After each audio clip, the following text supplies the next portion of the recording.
Hello everyone, welcome to Magnet Brains. मैं हूं अदिति शाह और आज के लेक्चर में हम करने वाले हैं क्लास 12 अकाउंट्स का चैप्टर जिसका नाम है कैश फ्लो स्टेटमेंट्स। तो हम लोगों ने प्रीवियस लेक्चर में क्वेश्चन 53 तक प्रैक्टिकल प्रॉब्लम्स देख लिए थे। अब जल्दी से बढ़ते हैं क्वेश्चन नंबर 54 पर। चलो, तो क्या बोल रहा है? Following is the balance sheet of Akash Limited as at 31 March 2021। Prepare cash flow statement. ठीक है, तो हमें कैश फ्लो स्टेटमेंट बनाना है। यहाँ पर हमें क्या क्या दिया हुआ है? ये हमारे ओपनिंग बैलेंस है 31 मार्च 2020 और ये हमारे इस साल के क्लोजिंग बैलेंस होंगे 31 मार्च 2021। अब यहाँ पर बैलेंस शीट में इक्विटी एंड लायबिलिटीज के अंडर शेयर होल्डर्स फंड के अंडर शेयर कैपिटल दिया है। तो शेयर कैपिटल में जो भी चेंज होता है वो हमारा कहाँ पे कैटेगराइज होता है? फाइनेंसिंग एक्टिविटी में। Reserves and surplus note number 1 में दिया है, तो नोट नंबर 1 में आ जाते हैं नोट्स टू अकाउंट्स में। तो यहाँ पर सिर्फ आपका प्रॉफिट एंड लॉस का बैलेंस दिया हुआ है, लेकिन ध्यान से नेगेटिव में दिया है, ब्रैकेट में दिया है। ठीक है, चलिए, तो यहाँ पर आपको बेसिकली ये आपका P&L का बैलेंस है। तो ये आपका ऑपरेटिंग एक्टिविटी में जब हम नेट प्रॉफिट बिफोर टैक्स वगैरह निकालेंगे तब वर्किंग नोट में काम में आएगा। नॉन करेंट लाइबिलिटीज में लॉन्ग टर्म बोरोइंग्स, तो लॉन्ग टर्म बोरोइंग्स में नोट नंबर 2 12% डिबेंचर्स है बस। ठीक है, तो यहाँ पर हम लिख लेते हैं 12% डिबेंचर्स। अब इसमें जो भी चेंज आएगा, ठीक है, वो जाएगा फाइनेंसिंग एक्टिविटी में, लेकिन इंटरेस्ट ऑन डिबेंचर्स हमें जब निकालना होगा तो इंटरेस्ट ऑन डिबेंचर्स 12% से निकालेंगे, लेकिन उसके इफेक्ट क्या होंगे? एक तो ऑपरेटिंग एक्टिविटी में ऐड हो जाएगा एज नॉन ऑपरेटिंग एक्सपेंस और फाइनेंसिंग एक्टिविटी में से लेस हो जाएगा एज आउटफ्लो। क्लियर हो गया इतना? चलिए, करंट लायबिलिटीज में क्या दिया है? Trade payables. तो ट्रेड पेबल्स हमारा क्या होता है?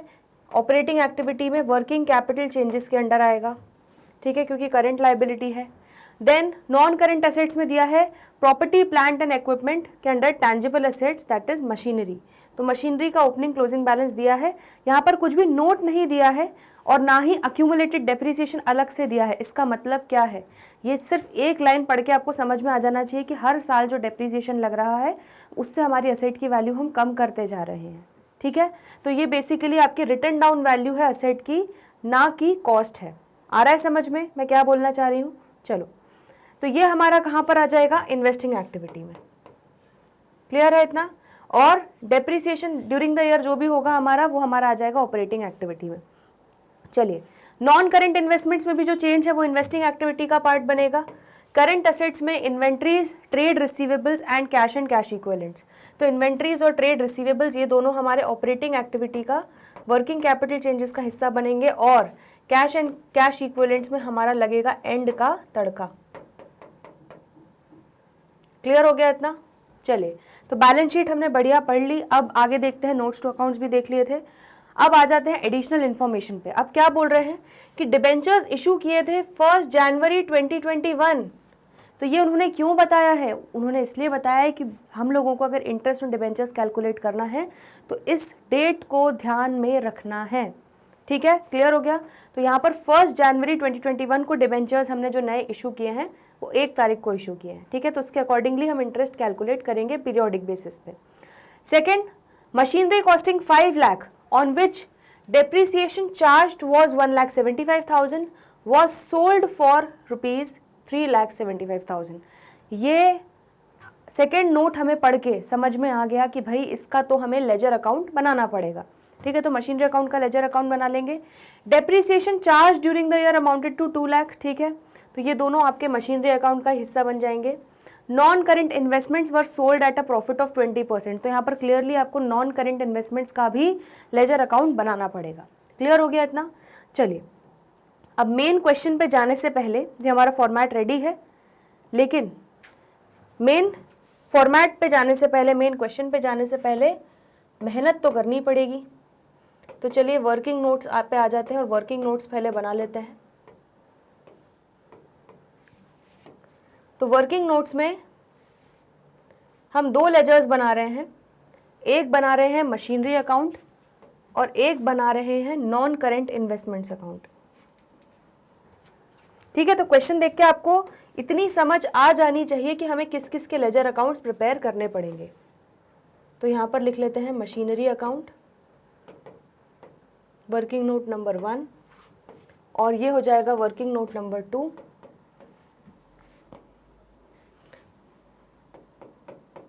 Non current investments account.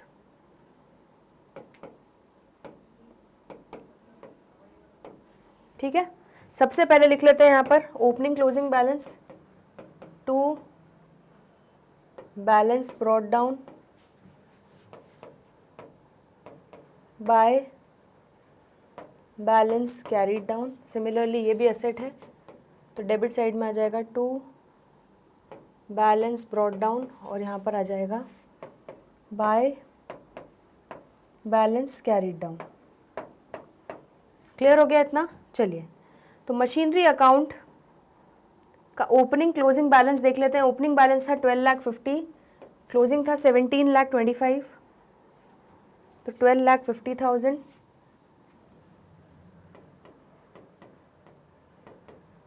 और 17,25,000।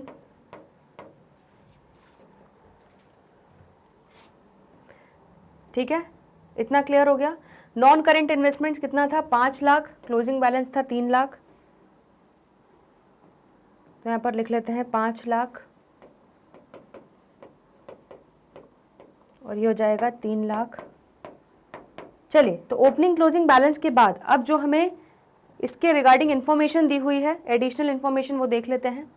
सबसे पहले बोला गया है कि मशीनरी जिसकी कॉस्ट थी 5 लाख उस पर अभी तक डेप्रीसिएशन चार्ज हो चुका था 1,75,000।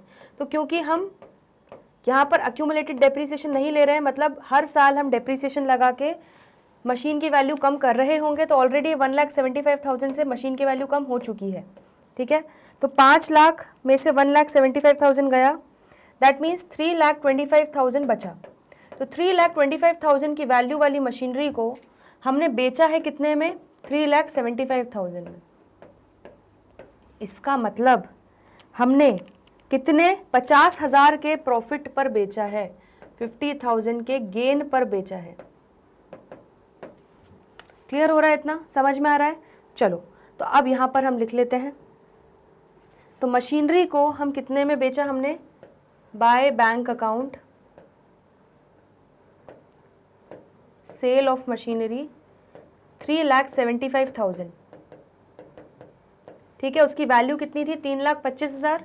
तो मतलब हमने 50,000 के गेन पे बेचा, तो 50,000 के गेन को हम यहाँ पे रिकग्नाइज कर लेते हैं टू P&L अकाउंट, ये हो जाएगा हमारा गेन। इतना क्लियर हो गया? चलो आगे बढ़ते हैं। अब यहाँ पर एक और चीज़ दी गई है हमें, depreciation charged during the year amounted to 2 lakh. तो इस साल का डेप्रीसिएशन कितना था? उससे हमें अपनी मशीनरी की वैल्यू कम करनी पड़ेगी। तो मशीनरी के क्रेडिट साइड पे हम लिख देंगे क्या? By depreciation account. जिन्होंने 11th क्लास में डेप्रीसिएशन चैप्टर अच्छे से पढ़ा है, वहाँ पर आप जब फिक्स्ड एसेट अकाउंट बनाते थे, डेप्रीसिएशन अकाउंट बनाते थे, तो आपको ये सारी चीज़ें अब याद आ रही होंगी। मैं तब भी बोलती थी कि ये सब 12th में काम में आने वाला है। तो जिन्होंने अच्छे से पढ़ा है उनको ये सब कुछ बहुत ईजी लग रहा होगा। क्लियर हो गया? चलो, तो अब टोटल लगा लेते हैं मशीनरी अकाउंट का। 3,75,000 प्लस 2 लाख प्लस 17,25,000, तो ये कितना हो रहा है? 23 लाख। 23 लाख में से माइनस करो 12,50,000, माइनस करो 50,000, तो कितना बचा? 10 लाख। तो 10 लाख आपका बैलेंसिंग फिगर आ रहा है, मतलब आपने 10 लाख की मशीनरी खरीदी है। तो टू बैंक अकाउंट ये आ जाएगा आपका परचेज। ठीक है, ये हमारा हो जाएगा बैलेंसिंग फिगर। चलिए, तो मशीनरी अकाउंट हमारा हुआ समाप्त। क्लियर हो गया इतना? चलो, अब इसके बाद क्या बोल रहे हैं कि non current investments. Non current investments को हमने बेचा है कितने में? नॉन करेंट इन्वेस्टमेंट्स को हमने बेचा है sold at a profit of 20%। ठीक है, तो यहाँ पर 5 लाख का बैलेंस था। ठीक है, अब कितना बचा है? 3 लाख का। इसका मतलब हमने 2 लाख की इन्वेस्टमेंट्स को बेचा होगा। ठीक है, कितने प्रॉफिट पे? 20% के प्रॉफिट पे। ठीक है, तो मतलब 2 लाख का 20% निकाल लो, कितना आता है? 40,000। इसका मतलब यहाँ पर आपका आ जाएगा by bank account 2 lakh plus 40,000 का प्रॉफिट, तो ये कितना हो जाएगा 2,40,000। तो आपने 2,40,000 की इन्वेस्टमेंट्स बेची, ठीक है, और 40,000 का जो प्रॉफिट पे बेचा उसको गेन रिकग्नाइज कर लेते हैं, तो 40,000 यहाँ आ जाएगा। यह आपका कितना आ जाएगा, टू P&L अकाउंट, ये आ जाएगा हमारा गेन। क्लियर हो गया? चलिए तो इसको क्लोज कर लेते हैं। यहाँ पर टोटल कितना आ रहा है 5,40,000 और यहाँ पर टोटल आ रहा है 5,40,000। तो ये अकाउंट हमारा क्लोज हो गया। समझ में आ रहा है? इन्होंने दिया नहीं था कि हमने कितनी इन्वेस्टमेंट्स बेची, बट आप देख सकते हो कि ओपनिंग बैलेंस 5 लाख था, क्लोजिंग बैलेंस अब सिर्फ 3 लाख की इन्वेस्टमेंट्स बची। तो आप अज्यूम कर लोगे कि हमने 2 लाख की इन्वेस्टमेंट्स, जो कॉस्ट ऑफ इन्वेस्टमेंट्स है वो 2 लाख है और उसको 20% के प्रॉफिट पे बेचा है। तो 2 लाख का 20% निकाल लिया 40,000, तो मतलब आपका सेल टोटल आपने किया है 2,40,000 का। तो बाय बैंक अकाउंट आपका जो सेल होगा वो है 2,40,000 का। क्लियर हो गया? इतना समझ में आ गया? तो ये दोनों लेजर अकाउंट्स देख लो, इसमें कोई डाउट हो तो पूछ लो। चलिए अब यहाँ पर एक बार देख लेते हैं कि हमें जो वर्किंग नोट बनाना है, ठीक है, यहाँ पर रिजर्व एंड सरप्लस हम net profit before tax and extraordinary items के लिए क्लोजिंग माइनस ओपनिंग तो लेंगे, लेकिन उसके अलावा आपको प्रोविजन फॉर टैक्स वगैरह कुछ भी नहीं दिया हुआ है, ना ही कोई डिविडेंड दिया हुआ है। क्लियर है? तो डायरेक्टली हम अलग से वर्किंग नोट ना बना के डायरेक्टली हम यहीं पर सॉल्व कर लेते हैं। तो हमारा नेट प्रॉफिट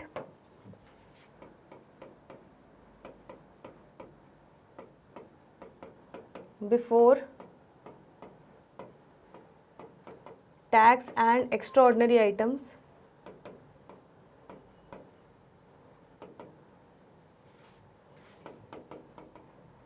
ठीक है।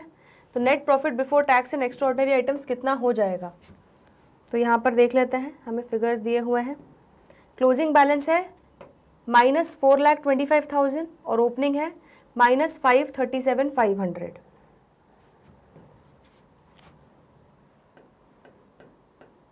$4,25,000 -537,500, ठीक है। तो ये कितना हो जाएगा आपका, -4,25,000 -537 होगा, तो प्लस हो जाएगा इवेंचुअली। इसको मैं ठीक से लिख देती हूँ। समझ में आ रहा है? ये छोटी छोटी चीज़ें गलतियाँ हो जाती हैं कई बार। तो क्या बोल रहे हैं, हमें क्या करना है, क्लोजिंग माइनस ओपनिंग, ठीक है। तो हमारा क्लोजिंग ये है -4,25,000 है और क्लोजिंग माइनस क्या करते हैं, ओपनिंग। तो ओपनिंग भी हमारा क्या है 5,37,500 माइनस में है। तो इवेंचुअली क्या होगा, माइनस माइनस प्लस हो जाएगा। तो -4,25,000 प्लस 5,37,500 हो जाएगा।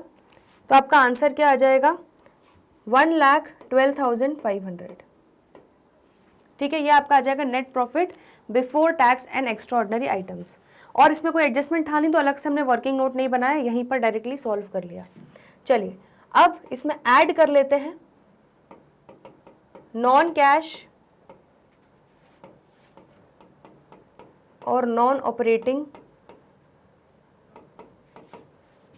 एक्सपेंसेस।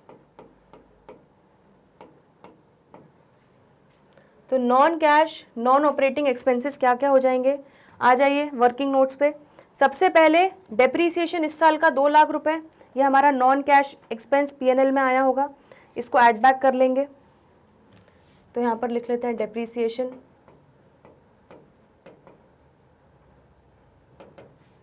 ठीक है। ये हम लिख लेते हैं वर्किंग नोट नंबर 1 में हमने निकाला है, यहाँ पर लिख लेते हैं 2 लाख, ठीक है। चलिए देन इसके अलावा तो यहाँ पर गेन है, gain on sale of machinery, gain on sale of non current investments. तो ये दोनों तो हमारे नॉन ऑपरेटिंग इनकम लेस होंगे, इसका ध्यान रखना है। उसके अलावा अभी नॉन ऑपरेटिंग एक्सपेंस या नॉन कैश एक्सपेंस में देखो और कुछ दिख रहा है क्या, यस, डिबेंचर्स पे जो इंटरेस्ट आएगा ये हमारा नॉन ऑपरेटिंग नेचर का है, क्योंकि ये फाइनेंसिंग नेचर का है, ठीक है। तो इसको हम क्या करेंगे, ऐड बैक कर देंगे। तो इंटरेस्ट ऑन 12% डिबेंचर्स। ठीक है, इंटरेस्ट ऑन 12% डिबेंचर्स हमें निकालना है। तो यहाँ पर देखो डिबेंचर्स कितने दिए हुए हैं, पहले 6,25,000 के थे, अब 7,50,000 के हो गए हैं। क्लियर है? तो यहाँ पर ध्यान से देखो, 6,25,000 के थे और अब 7,50,000 के हो गए हैं। तो यहाँ एडिशनल इन्फॉर्मेशन में क्या दिया है कि हमने फर्स्ट जैन को नए डिबेंचर्स इशू किए। इसका मतलब 6,25,000 आपका 1 अप्रैल 2020 से लेके 31 दिसंबर तक रहा। ठीक है, तो यहाँ पर 6,25,000 पे हम लगा देंगे 12% से। अप्रैल से दिसंबर काउंट करो, अप्रैल मई जून जुलाई अगस्त सितंबर अक्टूबर नवंबर दिसंबर, 9 मंथ्स के लिए, तो इंटू 9/12 प्लस अब 1 जनवरी से आपने जब नए डिबेंचर्स इशू किए तो अब आपके डिबेंचर्स कितने हो गए, 7,50,000 के हो गए। तो 7,50,000 पे अब 1 जैन से लेके 31 मार्च तक 3 मंथ्स का इंटरेस्ट लगेगा। ठीक है, जैन फेब मार्च। क्लियर है? 12% से। तो चलो कैलकुलेट कर लो, 6,25,000 इंटू 12% इंटू 9/12, ये कितना हो रहा है, 56,250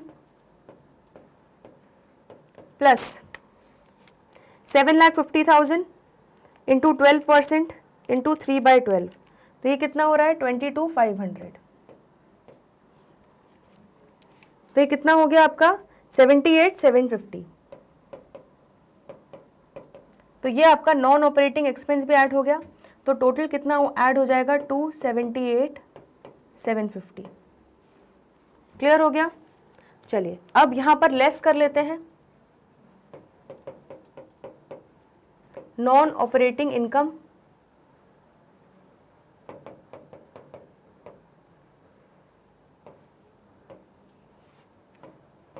gain on sale of machinery,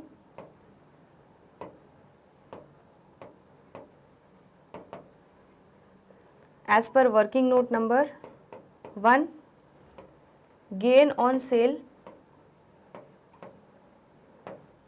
of non-current investments,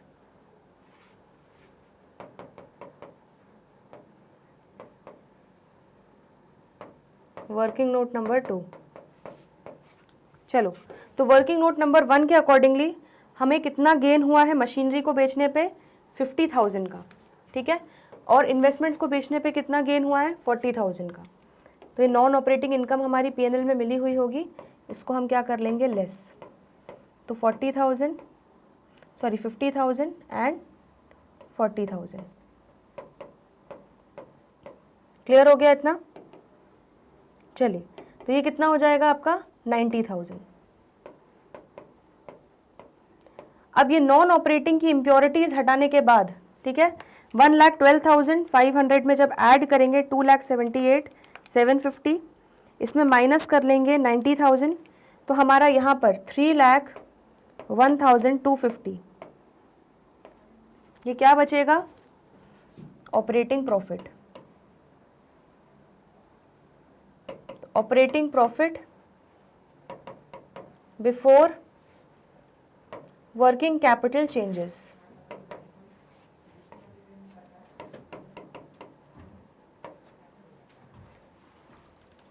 ठीक है, तो यहां पर अब वर्किंग कैपिटल का इंपैक्ट देंगे ऐड कैटेगरी और less category, increase in current liabilities, decrease in current assets, और ये हो जाएगा decrease in current liabilities, increase in current assets.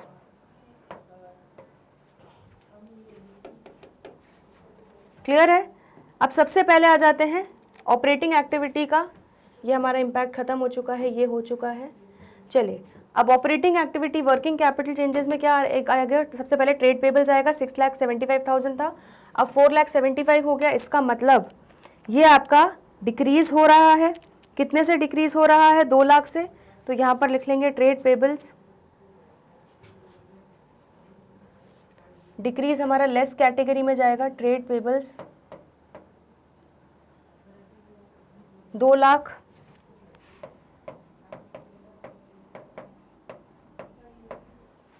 ठीक है, चलिए नेक्स्ट आ जाते हैं। इसके बाद इन्वेंट्रीज 7,50,000 थी, अब 10 लाख हो गई स्टॉक हमारा, तो ये 2,50,000 से इंक्रीज हो रहा है। तो इंक्रीज इन करंट असेट्स भी हमारा लेस कैटेगरी में जाता है, तो इन्वेंट्रीज भी हमारा 2,50,000 लेस कैटेगरी में चला जाएगा।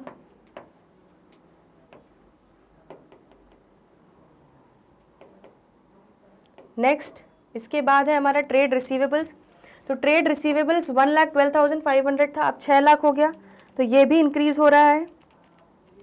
ठीक है, कितने से? 4,87,500 से, तो ये भी हमारा लेस कैटेगरी में चला जाएगा। इसको हम थोड़ा ऊपर शिफ्ट कर लेते हैं क्योंकि यहाँ पे जगह की कमी हो रही है।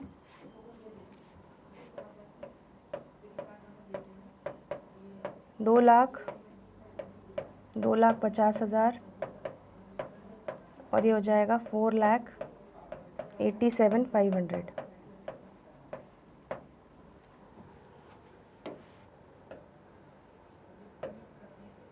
ठीक है, ऐड कैटेगरी में तो कुछ भी है नहीं,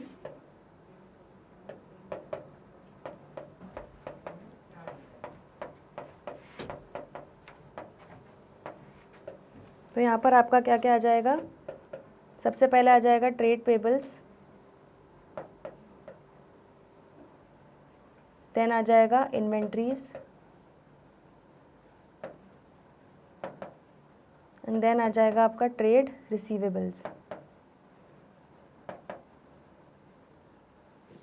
ठीक है, और ये हो जाएगा आपका ऐड कैटेगरी में सब कुछ नील। क्लियर हो गया इतना? चलिए, तो अब यहाँ पर टोटल लगा लेते हैं। 2 lakh minus 2 lakh minus 2,50,000 minus 4,87,500, तो ये कितना हो जाएगा? ये हो जाएगा आपका माइनस 9,37,500। ठीक है, तो 3,01,250 कोई टैक्स पेड तो है नहीं, इस साल दिया नहीं हुआ है, तो यहाँ पर ज़ीरो अज्यूम करेंगे। 3,01,250 में माइनस कर लेंगे 9,37,500, तो आपका आंसर क्या आ जाएगा? आपका आंसर आ जाएगा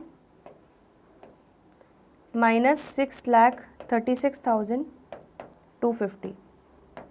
तो यहाँ पर आंसर चेक कर लेते हैं, बिल्कुल परफेक्ट आ गया है, 636,250। तो यहाँ पर लिख लेते हैं कैश यूज्ड इन ऑपरेटिंग एक्टिविटीज।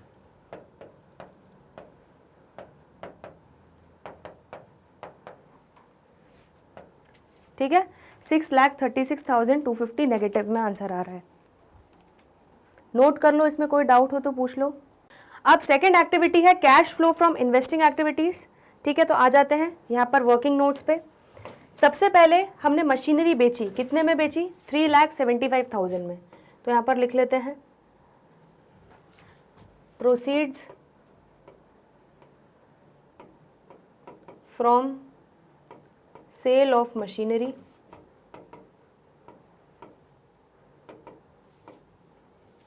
ठीक है, कितना आ जाएगा? 3,75,000।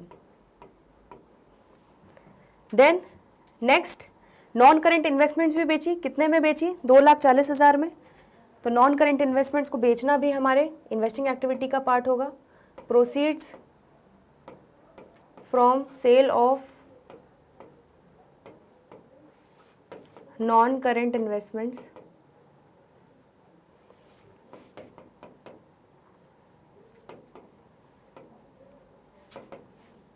ठीक है, ये कितना हो जाएगा आपका? 2,40,000। चलिए, देन यहाँ से इन्वेस्टमेंट से सारी चीज़ें ले ली नॉन करेंट इन्वेस्टमेंट्स में से। ठीक है, मशीनरी में अब आपको एक चीज़ और लेनी बची है, दैट इज़ 10 लाख रुपए अपने परचेज़ की मशीन। ठीक है, तो 10 लाख का परचेज़ दिखाना पड़ेगा हमें, तो यहाँ पर दिखा देंगे payment made to purchase machinery.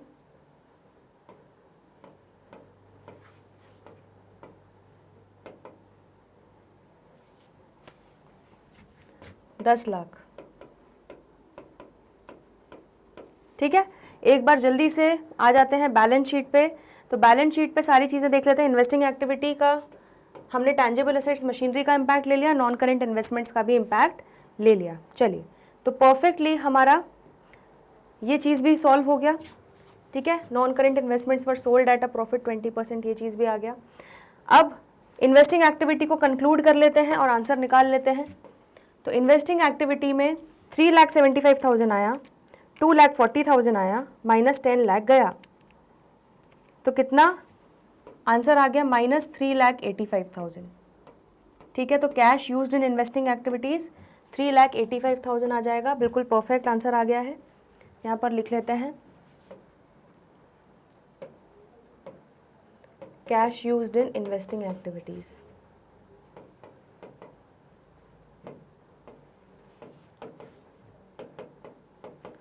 चलिए, अब cash flow from financing activities में आ जाते हैं। तो cash flow from financing activity में सबसे पहले शेयर कैपिटल पे आते हैं। 20 लाख था, अब 30 लाख हो गया।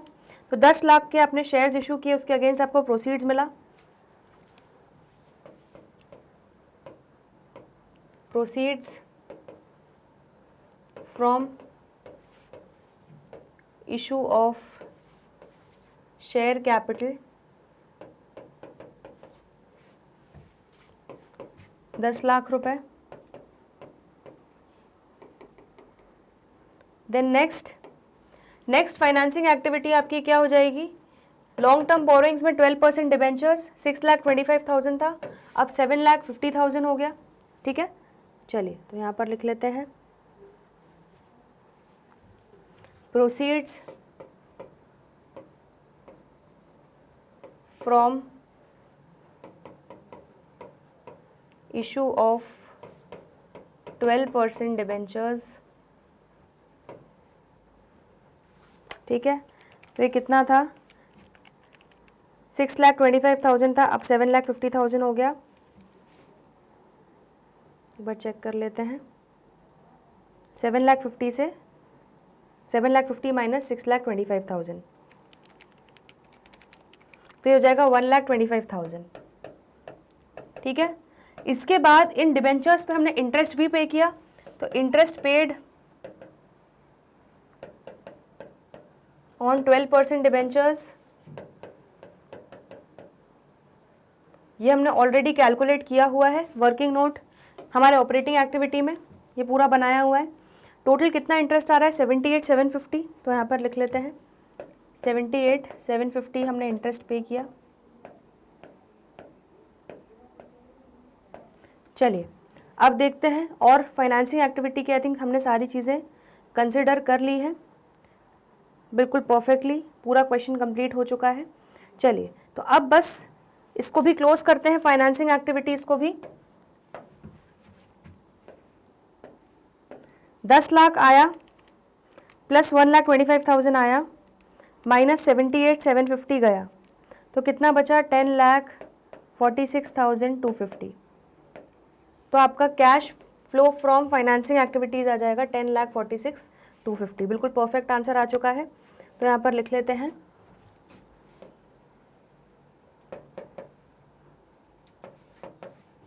Cash flow from financing activities.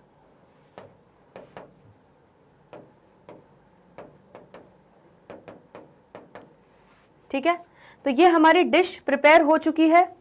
तीनों एक्टिविटीज से कितना कितना कैश फ्लो आ रहा है या जा रहा है वो हमने निकाल लिया है। अब बस एंड का तड़का लगाना है। तो तीनों एक्टिविटीज का टोटल कर लेते हैं। माइनस 6,36,250 माइनस 3,85,000 प्लस 10,46,250, ये आपका आ जाएगा कितना? 25,000। तो पॉजिटिव में आंसर आ रहा है, तो ये आपका हो जाएगा net increase in cash and cash equivalents.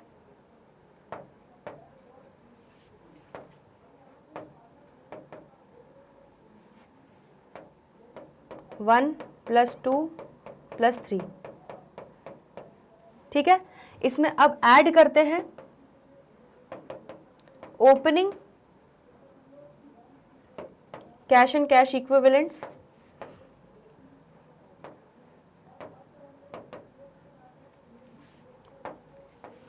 Opening cash and cash equivalents हमें कितना दिया हुआ है यहाँ पर 1,50,000 दिया है, तो अब हमारा क्लोजिंग 1,75,000 आना चाहिए। तो यहाँ पर 1,50,000 दिया हुआ है, तो 1,50,000 प्लस 25,000 कितना हो जाएगा 1,75,000। तो बिल्कुल परफेक्टली हमारे क्लोजिंग बैलेंस से मैच हो रहा है। Closing cash and cash equivalents.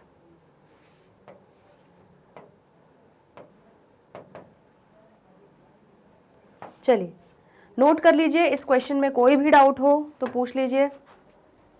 सबसे पहले हमने निकाला cash flow from operating activities, ठीक है, हमारा नेगेटिव में आंसर आया। देन हमने cash flow from investing activities निकाला, then cash flow from financing activities निकाला, तीनों को ऐड किया, नेट इंक्रीज आ गया, उसमें opening cash and cash equivalents add किया, तो हमारा टैली हो गया closing cash and cash equivalents के बैलेंस से। मेहनत जो की है, वर्किंग नोट्स जो बनाए हैं, 2 वर्किंग नोट्स बनाए हैं, मशीनरी अकाउंट का लेजर अकाउंट और नॉन करेंट इन्वेस्टमेंट्स का लेजर अकाउंट, ठीक है। तो ये क्वेश्चन बस इतना सा ही था, इसमें कोई भी डाउट हो तो पूछ लो। आगे बढ़ रहे हैं, एक और क्वेश्चन देख रहे हैं, question number 55। Following is the balance sheet of मीशी Limited as at 31 March 2021, prepare cash flow statement, ठीक है। तो हमें यहाँ पर भी बैलेंस शीट दी हुई है, हमें बनाना है कैश फ्लो स्टेटमेंट। चलो, तो 31 मार्च 2020 ओपनिंग बैलेंसेस दिए हुए हैं, 31 मार्च 2021 क्लोजिंग बैलेंसेस दिए हुए हैं, ठीक है। यहाँ पर इक्विटी एंड लाइबिलिटीज के अंडर शेयर होल्डर्स फंड्स में शेयर कैपिटल दिया है, तो जो भी चेंज आता है शेयर कैपिटल में फाइनेंसिंग एक्टिविटी में जाएगा। Reserves and surplus note number 1 में दिया है, तो यहाँ पर तीन आइटम्स दिए हैं, एक सिक्योरिटी प्रीमियम रिजर्व, तो सिक्योरिटी प्रीमियम रिजर्व में जो भी चेंज आया है वो हमारा फाइनेंसिंग एक्टिविटी का पार्ट बनता है, ठीक है। और जनरल रिजर्व और balance in statement of profit and loss ये ऑपरेटिंग एक्टिविटी में हमारा वर्किंग नोट का पार्ट बन जाएगा। क्लियर हो गया इतना? चलिए, तो रिजर्व्स इन सरप्लस में हमारा फाइनेंसिंग एक्टिविटी से रिलेटेड चीज़ें भी आ रही है और ऑपरेटिंग एक्टिविटी में वर्किंग नोट वाले आइटम्स भी आ रहे हैं। नॉन करेंट लाइबिलिटीज में लॉन्ग टर्म बोरोइंग्स दिया है 10% डिबेंचर्स, तो जो भी चेंज होगा डिबेंचर्स में वो आ जाएगा हमारा कहाँ पर, फाइनेंसिंग एक्टिविटी में, और ये जो इंटरेस्ट है ये ऑपरेटिंग एक्टिविटी में प्लस हो जाएगा और फाइनेंसिंग एक्टिविटी में से माइनस हो जाएगा, ठीक है। करंट लाइबिलिटीज में short term borrowings that is bank loan, तो किसी भी तरह का जो लोन लेती है कंपनी, चाहे वो लॉन्ग टर्म हो शॉर्ट टर्म हो, आएगा फाइनेंसिंग एक्टिविटी में ही। ट्रेड पेबल्स जो है, ट्रेड पेबल्स आपका क्या हो जाएगा, ऑपरेटिंग एक्टिविटी में वर्किंग कैपिटल चेंजेस के अंडर आएगा। नॉन करेंट एसेट्स में प्रॉपर्टी प्लांट एंड इक्विपमेंट, तो नोट नंबर 2 दिया हुआ है हमें प्रॉपर्टी प्लांट एंड इक्विपमेंट का, जिसमें आपको मशीनरी के ओपनिंग क्लोजिंग बैलेंस दिए हैं एट कॉस्ट, और उसमें से आपको अक्यूमुलेटेड डेप्रिसिएशन भी अलग से मेंटेन करके चल रहे हैं।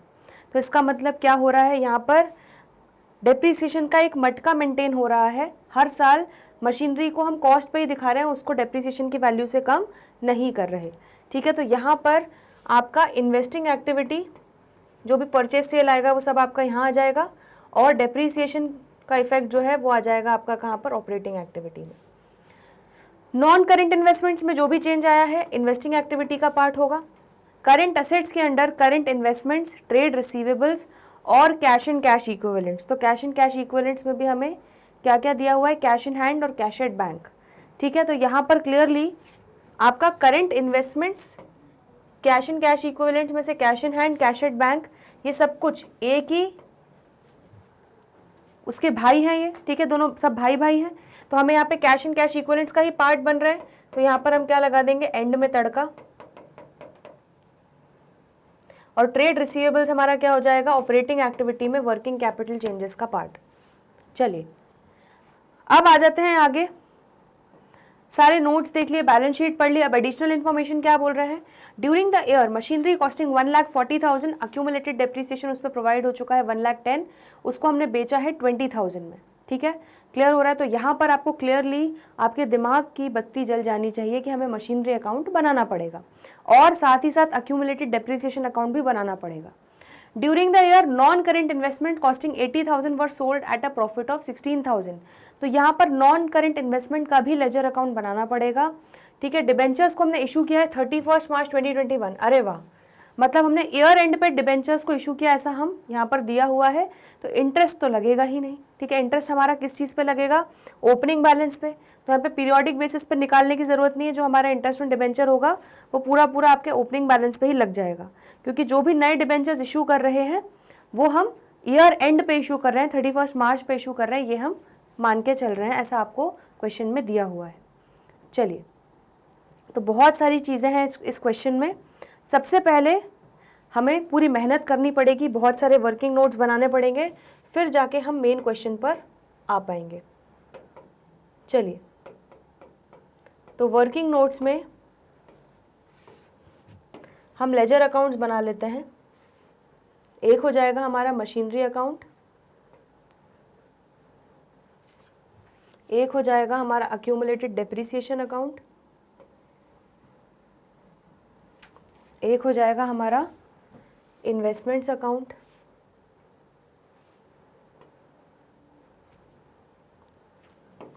ठीक है। चलिए, तो यहाँ पर working note number 1 debit credit, ये हो जाएगा हमारा machinery account. Note number 2 debit credit, ये हो जाएगा अक्यूमुलेटेड डेप्रिसिएशन अकाउंट, ठीक है। नोट नंबर 3 डेबिट क्रेडिट, ये आपका हो जाएगा नॉन करेंट इन्वेस्टमेंट्स अकाउंट।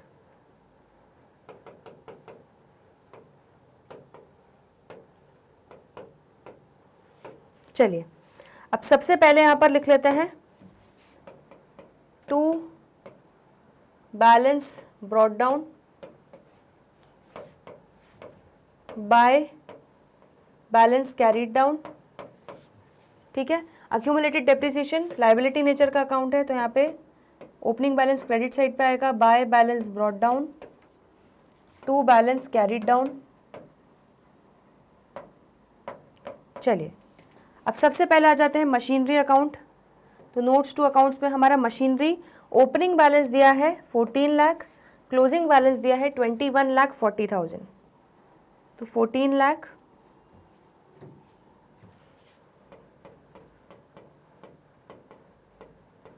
और 21,40,000।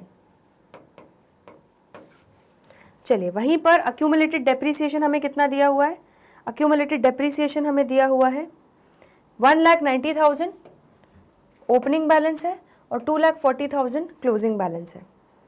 तो 1,90,000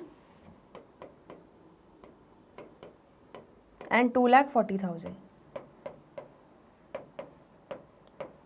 इतना क्लियर हो गया।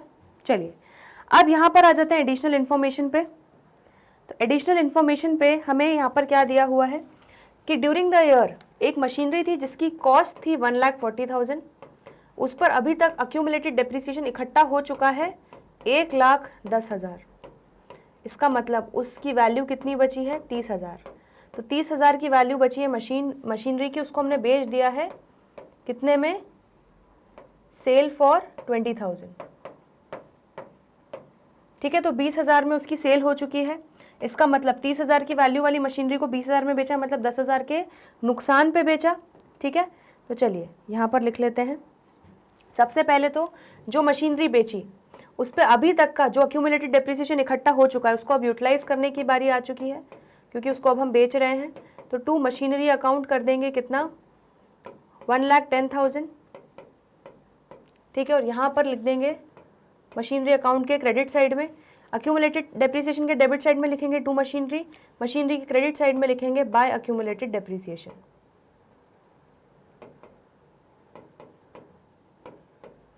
कितना, 1,10,000, ठीक है।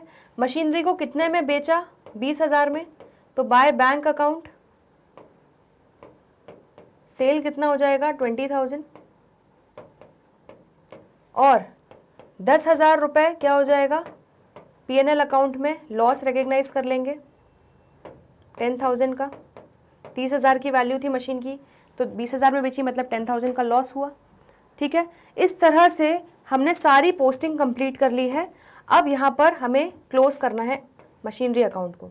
तो मशीनरी अकाउंट का टोटल करो 1,10,000 प्लस 20,000 प्लस 10,000 प्लस 21,40,000, तो ये आपका हो जाएगा 22,80,000। 22,80,000 में से जब आप 14 लाख को माइनस करोगे तो कितना आ जाएगा 8,80,000। तो 8,80,000 यहाँ पर आपका बैलेंसिंग फिगर आ रहा है डेबिट साइड में, मतलब ये आपने मशीनरी खरीदी होगी। तो टू बैंक अकाउंट यहाँ पर हम लिख देते हैं परचेज, ये हो जाएगा आपका बैलेंसिंग फिगर।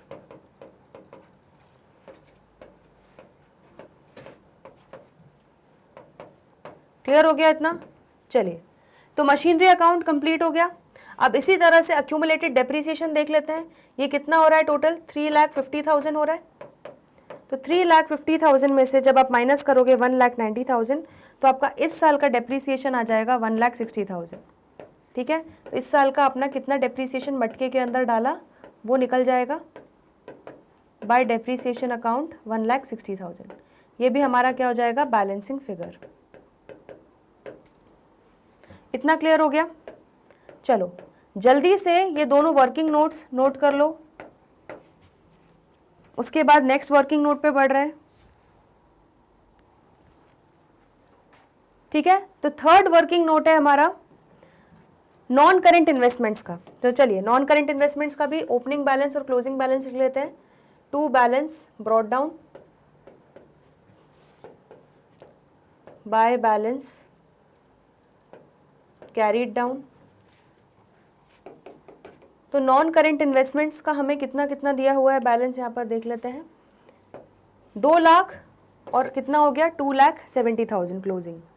तो यहाँ पर लिख लेते हैं 2 लाख,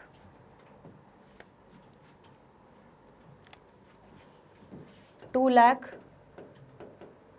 और 2,70,000। अब एडिशनल इन्फॉर्मेशन में क्या बोला गया है यहाँ पर? एडिशनल इन्फॉर्मेशन में हमने मशीनरी वाली बात पूरी कंप्लीट कर ली है। अब बोला गया है कि ड्यूरिंग द ईयर हमने नॉन करेंट इन्वेस्टमेंट्स जिनकी कॉस्ट थी 80,000 उनको बेचा है एट अ प्रॉफिट ऑफ 16,000। ठीक है, इसका मतलब यहाँ पर हमने कितने में सेल किया, बाय बैंक अकाउंट कितना आ जाएगा, बाय बैंक अकाउंट हमारा सेल कितना आ जाएगा, 80,000 का कॉस्ट था, उसको 16,000 के प्रॉफिट पे बेचा, तो टोटल आपने डेफिनेटली कितने में बेचा होगा 96,000 में बेचा। और 16,000 के जो प्रॉफिट पे बेचा उसको हम रिकग्नाइज कर लेते हैं एज गेन। तो यहाँ पर आ जाएगा 2 P&L, ये आपका हो जाएगा गेन। क्लियर है? चलिए बस अब इसको भी क्लोज कर लेते हैं। तो यहाँ पर आपका क्रेडिट साइड का टोटल कितना आ रहा है 2,70,000 प्लस 96,000, ये आपका आ रहा है 3,66,000। अब जब आप 3,66,000 में से माइनस कर रहे हो 2,16,000 तो आपका कितना बच रहा है 1,50,000। तो 1,50,000 आपका डेबिट साइड में बैलेंसिंग फिगर आ रहा है। इसका मतलब आपने नॉन करेंट इन्वेस्टमेंट्स खरीदी होंगी इस साल 1,50,000 की। तो टू बैंक अकाउंट क्या हो जाएगा ये परचेज। ठीक है, तो ये भी हमारा क्या आ जाएगा बैलेंसिंग फिगर।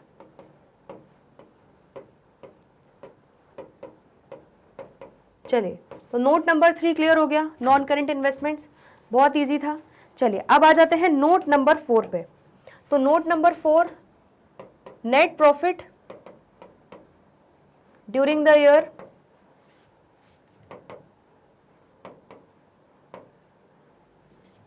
ठीक है, तो यहां पर net profit during the year कैसे निकालेंगे, क्लोजिंग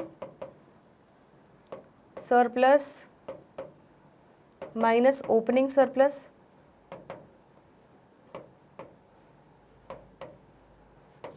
तो closing surplus minus opening surplus यहाँ पर नोट्स टू अकाउंट्स में आ जाते हैं रिजर्व्स एंड सरप्लस में। 2 लाख था ओपनिंग, क्लोजिंग कितना है 3,40,000। तो 3,40,000 माइनस 2 लाख कितना हो जाएगा आपका net profit during the year 1,40,000। अब इस 1,40,000 में आप ऐड कर दो ट्रांसफर टू जनरल रिजर्व।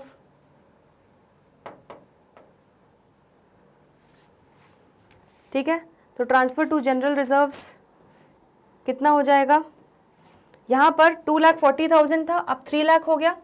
हमारा जनरल रिजर्व मतलब 60,000 आपने प्रॉफिट में से ट्रांसफ़र करके रिजर्व में डाल दिया है, तो इसको हम वापस से क्या करेंगे, ऐड बैक करेंगे। तो 60,000 को ऐड बैक कर लेंगे। क्लियर है? इसके अलावा कोई प्रोविजन फॉर टैक्स वगैरह या कोई डिविडेंड पेड कुछ था नहीं, तो टोटल हमारा यहाँ पर टोटल कितना आ जाएगा, 2 लाख आपका क्या आ जाएगा, नेट प्रॉफिट बिफोर टैक्स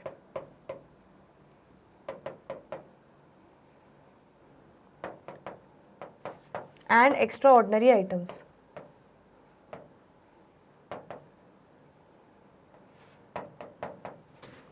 ठीक है, क्लियर हो गया? तो बहुत सिंपल थे दोनों वर्किंग नोट। चलिए, तो 4 वर्किंग नोट्स बनाने के बाद अब आ जाते हैं हम मेन क्वेश्चन पे। तो फाइनली हमारी मेहनत यहाँ पर समाप्त हुई, लेकिन दूसरी मेहनत स्टार्ट हुई, net profit before tax and extra ordinary items.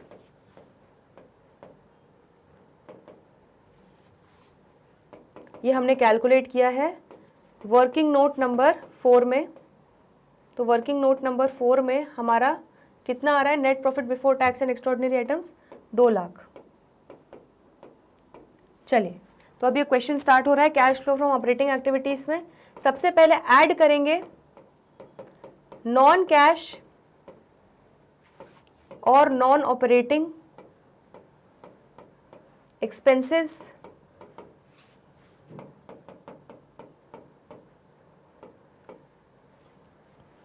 तो non cash non operating expenses में क्या क्या आ जाएगा। सबसे पहले तो यहाँ पर डेप्रीसिएशन आ जाएगा। तो इस साल का डेप्रीसिएशन हमने कितना, बैलेंसिंग फिगर निकल गया 1,60,000।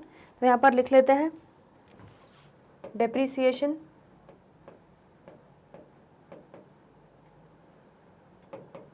वर्किंग नोट नंबर 2 कितना निकला है, 1,60,000।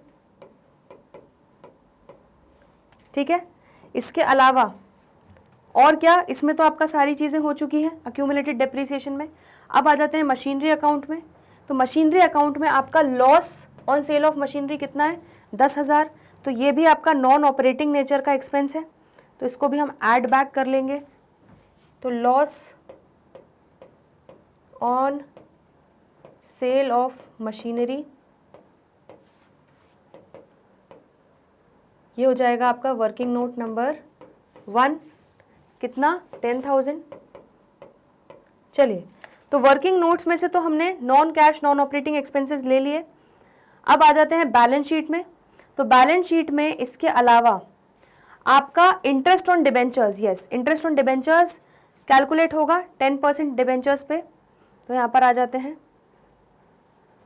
सबसे पहले लिख लेते हैं इंटरेस्ट ऑन 10% डिबेंचर्स। अब क्योंकि ये माना जा रहा है कि जो भी नए डिबेंचर्स इशू हो रहे हैं, ठीक है, वो हम 31 मार्च को इशू कर रहे हैं, ईयर एंड पे इशू कर रहे हैं, तो पूरे साल जो इंटरेस्ट का मीटर घूमेगा वो हमारे ओपनिंग बैलेंस पे घूमेगा। तो 2 लाख पे आप 10% कैलकुलेट करोगे, क्योंकि 1,20,000 के जो अपने नए डिबेंचर्स इशू किए आप उन्हें वो 31 मार्च को इशू किया, ऐसा हमें क्वेश्चन में दिया हुआ है। ठीक है, तो यहाँ पर हम क्लियरली क्या कर देंगे, 2 लाख पे हम निकाल लेंगे 10%, ये आपका हो जाएगा 20,000। क्लियर है? तो ये कितना हो जाएगा आपका 1,90,000। अब एक चीज और नहीं भूलनी है, लेस क्या करेंगे, लेस करेंगे हम नॉन ऑपरेटिंग इनकम्स।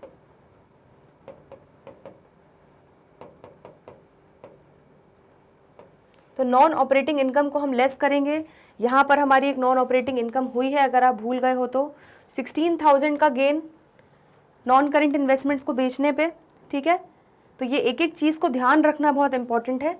तो यहाँ पर हम लिख लेंगे gain on sale of non current investments.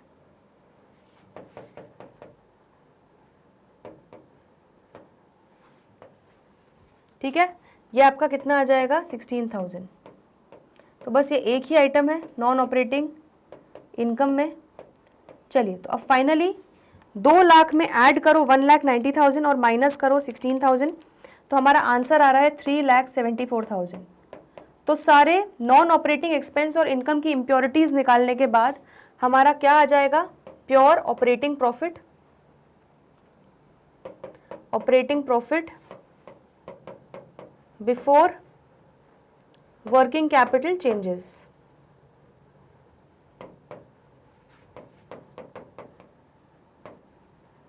ठीक है, अब इसमें हम क्या करेंगे, ऐड और लेस, तो ऐड कर देंगे increase in current liabilities, decrease in current assets, और लेस करेंगे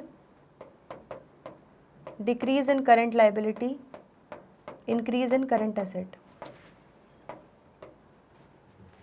ठीक है, चलिए तो आ जाते हैं यहाँ पर मेन बैलेंस शीट पर। बैलेंस शीट में सबसे पहले क्या दिया हुआ है, ट्रेड पेबल्स। ठीक है, ये वाला हमारा ऑपरेटिंग का हिस्सा हो चुका है, इसका भी कंप्लीट हो चुका है।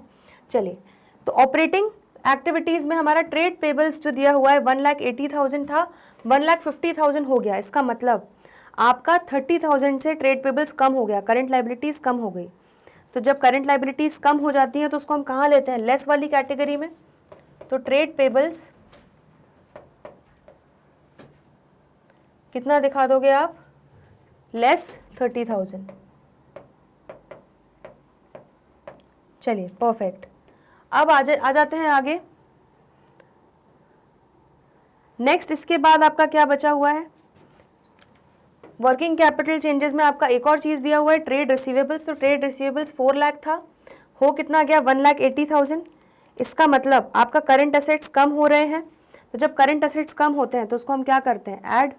तो यहाँ पर हम लिख देंगे ट्रेड रिसीवेबल्स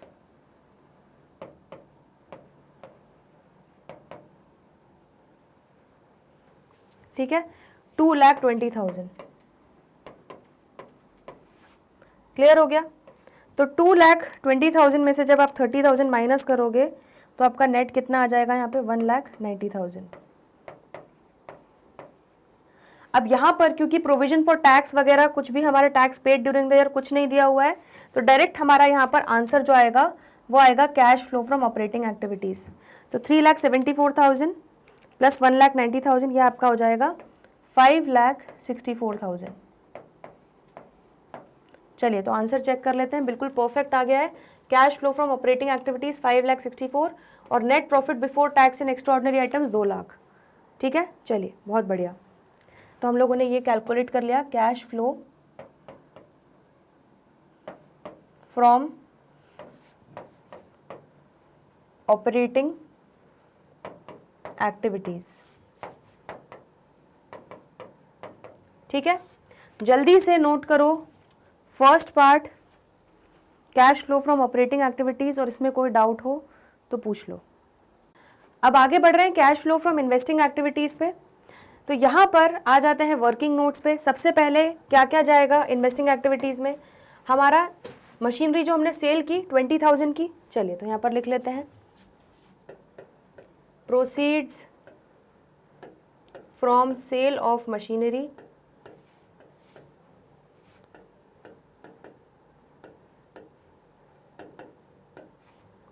ठीक है, कितना 20,000 आया।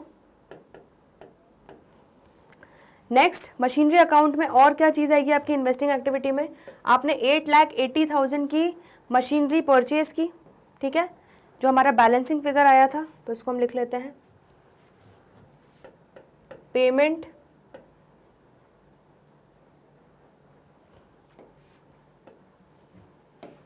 Payment made to purchase machinery.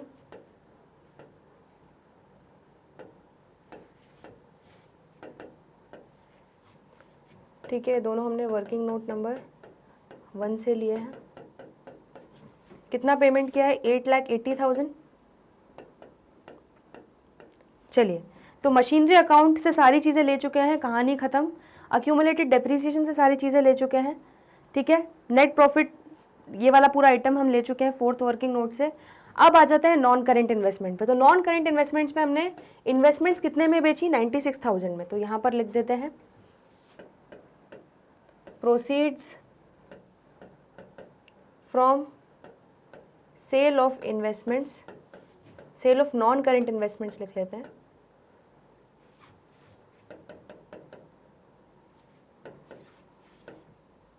Working note number 3 में हमने दिखाया है कितना, 96,000। ठीक है, फिर यहाँ पर आपका एक बैलेंसिंग फिगर भी निकला है। बैलेंसिंग फिगर क्या निकला है, 1,50,000, जो हमारा क्या हो जाएगा, नॉन करेंट इन्वेस्टमेंट्स इतनी परचेज की, तो 1,50,000 की नॉन करेंट इन्वेस्टमेंट्स परचेज की, तो यहाँ पर लिख देंगे payment made to purchase non current investments.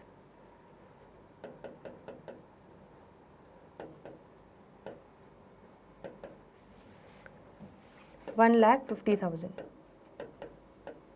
चलिए अब एक बार बस जल्दी से बैलेंस शीट रिव्यू कर लेते हैं कि हमने सारे आइटम्स इन्वेस्टिंग एक्टिविटी से रिलेटेड ले चुके हैं। यस, ये भी ले लिया हमने और नॉन करेंट इन्वेस्टमेंट्स का भी इम्पैक्ट ले लिया। चलिए तो फाइनल अब कंक्लूड कर लेते हैं इन्वेस्टिंग एक्टिविटीज़ को। देख लेते हैं कि हमारा कितना कैश फ्लो आ रहा है। 20,000 आया, माइनस 8,80,000 गया, प्लस 96,000 आया, माइनस 1,50,000 गया, तो ये आपका कितना हो जाएगा, 9,14,000।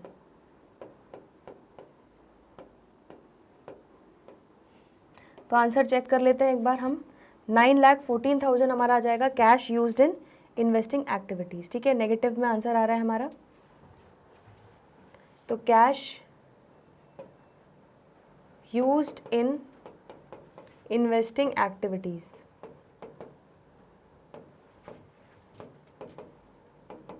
अब आ जाते हैं थर्ड एक्टिविटी पे, cash flow from financing activities. तो cash flow from financing activities, जल्दी से आ जाओ बैलेंस शीट पे।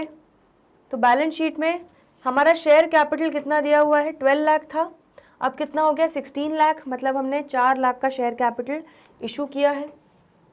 तो यहाँ पर ले लेते हैं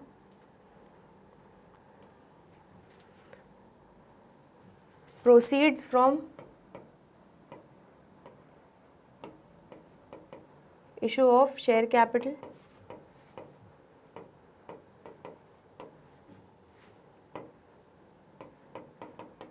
कितना हो जाएगा, 4 लाख। इसके बाद हमने यहाँ पर रिजर्व्स एंड सरप्लस में सिक्योरिटी प्रीमियम रिजर्व को मार्क करके रखा था, 0 थी, अब 20,000 सिक्योरिटी प्रीमियम हो गया। इसका मतलब हमने प्रीमियम पे शेयर इशू किया होगा, तो हमने प्रीमियम भी कलेक्ट किया। तो यहाँ पर लिख लेते हैं proceeds from securities premium reserve.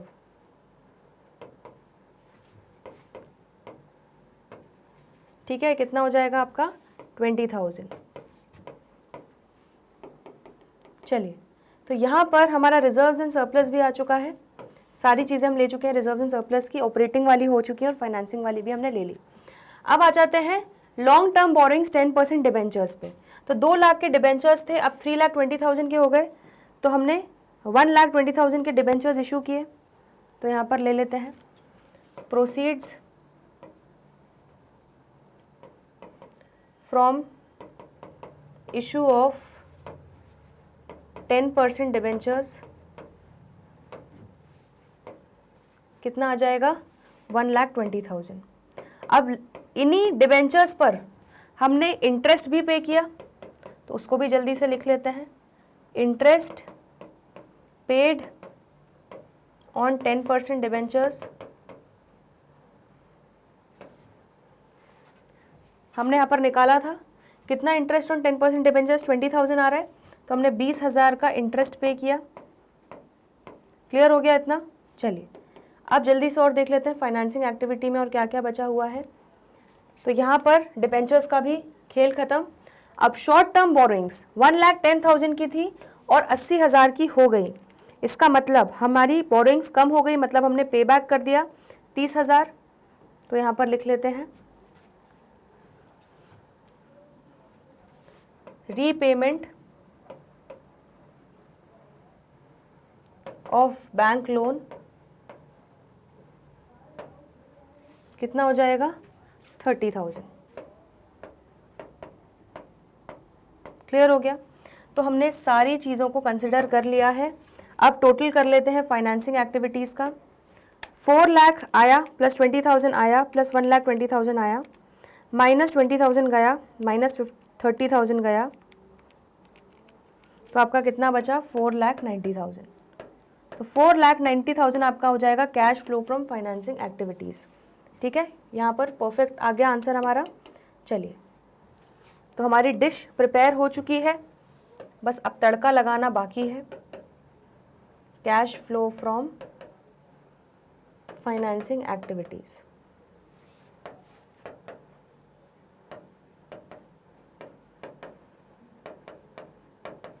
चलिए नोट कर लीजिए 4,90,000।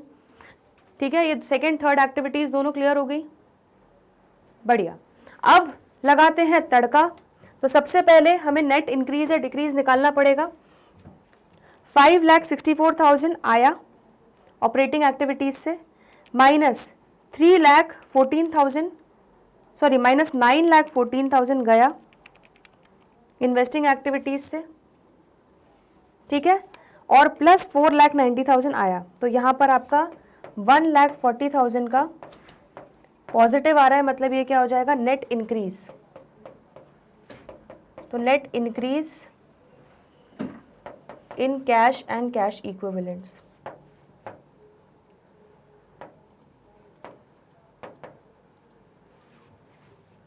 तो ये हो जाएगा 1 + 2 + 3। ठीक है, अब इसमें हम ऐड कर देते हैं ओपनिंग। ठीक है, डायरेक्टली पूरा कैश एंड कैश इक्विवेलेंट्स का टोटल बैलेंस ले लेते हैं, opening cash and cash equivalents, और इसमें हम इंक्लूड कर लेंगे हमारा करंट इन्वेस्टमेंट्स भी। ठीक है, क्योंकि जगह थोड़ी कम है, आप चाहो तो cash in hand, cash at bank, current investments तीनों अलग अलग दिखा के ओपनिंग बैलेंस का टोटल लगा के देन आप यहाँ पे फाइनल फिगर दिखा सकते हो, बट मैं यहाँ पर ब्रैकेट में ही ऐड करके दिखा रही हूँ। तो कैश एंड कैश इक्विवेलेंट्स में अलग अलग ना लेके ओपनिंग का टोटल 2,40,000 ले रही हूँ। तो हमारा कितना हो जाएगा यहाँ पर 2,40,000 कैश एंड कैश इक्विवेलेंट्स और 80,000 करंट इन्वेस्टमेंट्स। तो 2,40,000 + 80,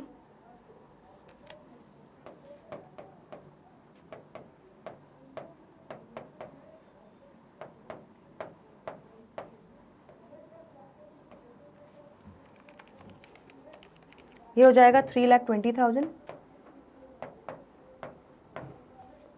अब इसको कर लेते हैं हम टोटल। तो 3,20,000 + 1,40,000, ये हो जाएगा आपका 4,60,000। तो this should come equal to your closing cash and cash equivalents.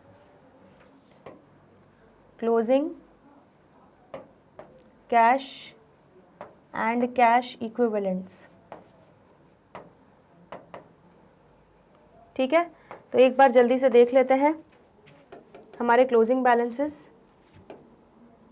Closing balances हमारे कितने हैं यहाँ पर 3 लाख + 1,60,000। ठीक है, करंट इन्वेस्टमेंट्स और कैश एंड कैश इक्विवेलेंट्स का टोटल 3 लाख + 1,60,000।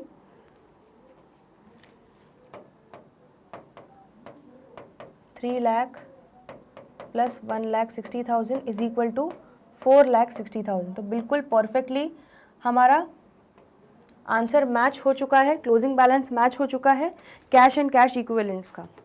ठीक है, तो ये कैश फ्लो आपका कंप्लीट हो गया। क्वेश्चन नंबर 55, हमने सबसे पहले cash flow from operating activities निकाला, cash flow from investing activities निकाला, then cash flow from financing, उसके बाद उसमें एंड में हमने नेट इंक्रीज निकाला तीनों एक्टिविटीज़ को जोड़कर, उसमें opening cash and cash equivalents जब जोड़ा तो हमारा फाइनल टैली हो गया closing cash and cash equivalent से। ठीक है, और इसमें हमने मेहनत की है बहुत सारी, मशीनरी अकाउंट बनाया है, अक्यूमुलेटेड डेप्रिसिएशन अकाउंट बनाया है, नॉन करेंट इन्वेस्टमेंट्स अकाउंट बनाया है, और net profit before tax and extra ordinary items की वर्किंग की है। क्लियर है? चलिए, तो ये हो गया हमारा क्वेश्चन नंबर 55। तो आई होप आपको आज के दोनों क्वेश्चंस अच्छे से समझ में आए हैं। कोई भी डाउट हो, दिक्कत हो, परेशानी हो तो प्लीज़ कमेंट सेक्शन में पूछ लीजिएगा। ठीक है। बाकी के क्वेश्चंस थोड़े से बचे हुए हैं कैश फ्लो स्टेटमेंट के, वो करेंगे आने वाले अगले लेक्चर्स में। तो जल्दी मिलते हैं ब्रेक के बाद, देखते रहिए मैग्नेट ब्रेन्स। तब तक के लिए गुड बाय।